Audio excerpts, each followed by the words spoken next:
It's the Helepolis, the largest siege tower of the ancient world.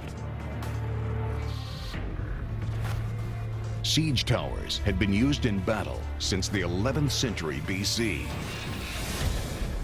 The job of the infantry is to fight hand-to-hand combat, but to do that, they have to be where the enemy soldiers are. Siege towers protect them while they're moved into a position where they can get behind the city walls and fight the enemy soldiers in hand-to-hand combat. Once up against a city wall, a siege tower could lower its drawbridge so that the troops inside the tower could rush the walls.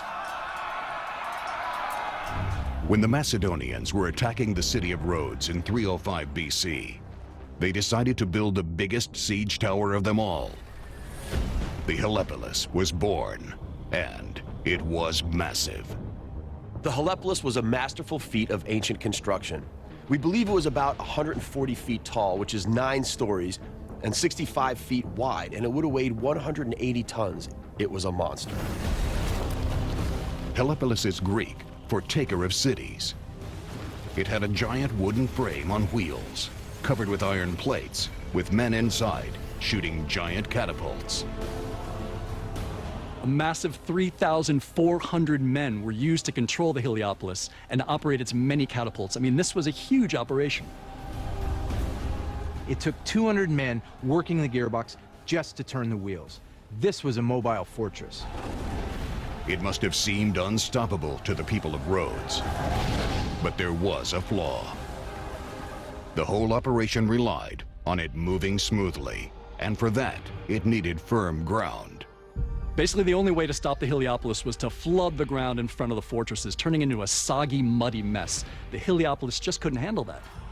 As the Helepolis edged forward towards Rhodes, the situation got sticky. As well as flooding the ground, the defenders used a cunning, novel device that is the forerunner to the anti-tank mine. They got big earthenware jars and buried them in the ground in front of the stronghold. When the Helepolis rolled over the top of these, they collapsed, creating craters, and that stopped the siege engine in its tracks. The Macedonians ended their siege of Rhodes and withdrew, leaving the Helepolis behind. The victorious people of Rhodes decided to put it to good use.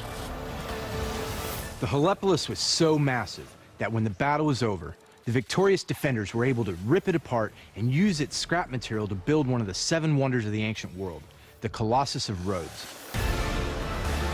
The huge 100-foot statue famously stood at the harbor of the city in the 3rd century BC. The Colossus of Rhodes would never have existed